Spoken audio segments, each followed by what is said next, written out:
je vais commencer d'abord par le pilier spirituel, qui est là, c'est le premier. C'est le fondement de la vie d'un homme. Que tu le veuilles ou pas. C'est le fondement de la vie d'un... On est fait de quoi? Corps, âme. Mais pourquoi aujourd'hui les hommes ne travaillent pas sur leur esprit? Moi je vois beaucoup de personnes qui parlent, qui disent que bon, cette année je vais...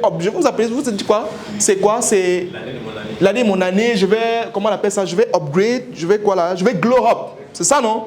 Je vais glow up. Mais quand ils disent glow up là, vous savez c'est sur quoi? Sur le physique. C'est sur le physique qu'ils veulent glow up. Je m'inscris à la salle de sport, je commence à faire le sport. Mais pourtant, ça c'est la partie visible. Ça n'a même rien à voir avec ta vie. En fait, le corps, en fait, je ne vais pas dire qu'il est inutile, mais lui, en fait, il ne respecte que les ordres de l'esprit. Est-ce qu'on se comprend? C'est la raison pour laquelle le premier fondamental sur lequel un homme doit s'appuyer, c'est sa spiritualité. En quoi est-ce que tu crois? Quelle est l'entité spirituelle qui te couvre? Il n'y a aucun homme qui réussit dans la vie sans sa spiritualité. Aucun.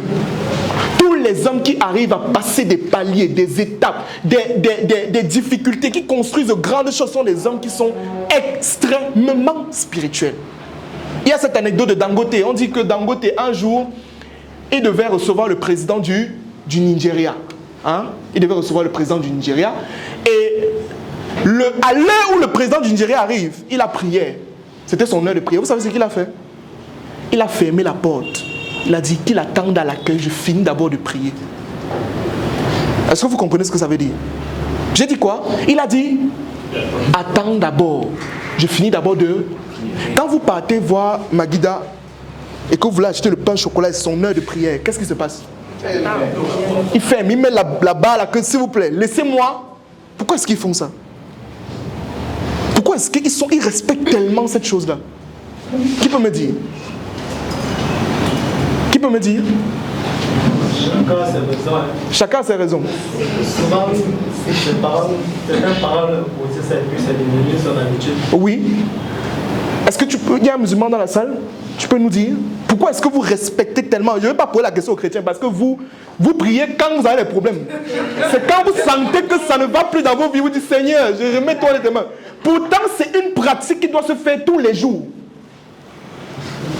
C'est pour cette raison que je dis que quand vous décidez d'épouser une croyance, ne l'épousez pas juste aveuglément. Comprenez la croyance. Comprenez les principes de la croyance. Appliquez-les si vous pouvez. Mais la première étape, c'est d'abord de comprendre.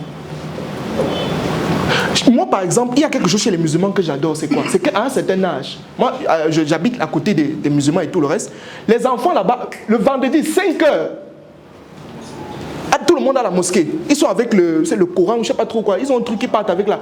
On commence à apprendre ça aux enfants très tôt. Parce qu'on veut d'abord qu'ils apprennent, qu'ils comprennent d'abord dans quoi ils sont. Est-ce qu'on se comprend? Mais ce n'est pas le cas avec vous les chrétiens. Vous êtes à l'église, les gens font le signe de croix. Que signifie le signe de croix? Que signifie Bible? Vous lisez la Bible, non? C'est quoi la Bible? Que signifie Bible? Ça vient de quoi? Est-ce qu'il y a des chrétiens dans la salle? Un livre sacré. Des chrétiens. C'est un livre sacré. Tu sais, moi je suis chrétien, tu comprends? Hein? Moi je suis chrétien, je crois en Dieu, d'accord? Mais il y a un moment où j'ai commencé à m'asseoir, à étudier cette chose-là, comprendre le fond de la chose. Parce que je ne voulais pas juste aller comme ça, dire ok, je crois aussi. Non.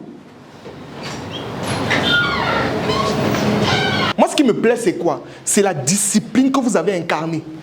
C'est ça, en fait. Je ne suis pas dans je ne veux pas connaître les détails. Je suis dans la discipline que vous avez. Vous êtes dans l'éducation profonde. Et vous comprenez ce que vous faites et j'adore. Et malheureusement, moi, c'est ce que je reproche aux chrétiens, c'est que vous êtes dans quelque chose que vous ne comprenez pas. C'est-à-dire, en fait, la majorité des chrétiens que je connais sont charnels et pas spirituels. Pas de prière, pas de jeûne. Vous jeûnez très rarement. Mais comment est-ce qu'on évolue sur un plan plus spirituel quand on reste dans la chair? Je ne comprends pas. La pratique du jeûne, c'est une pratique qui est pratiquement dans toutes les religions. Regardez très bien. Pourquoi? D'ailleurs, moi, je regardais même un documentaire, une vidéo qui passait, où on parlait de la franc-maçonnerie, où l'initiateur parlait du jeûne. Donc tu comprends que c'est une pratique qui est dans toutes choses. Est-ce qu'on se comprend? Est-ce qu'on est ensemble? Ok, je ne veux pas vous embrouiller, pas ce micro derrière. On continue. Donc, première chose d'abord, il y a ce qu'on appelle sa vie spirituelle. Dans sa vie spirituelle, tu dois pouvoir déterminer la spiritualité dans laquelle tu es. Ancestrale, il y a d'autres personnes qui croient au crâne du village, c'est aussi une bonne chose. Mais moi, je n'ai pas de problème avec quelqu'un qui croit en ci ou en ça. Mon problème, c'est que tu dois comprendre. D'accord, ce sont des choses qui marchent. Maintenant,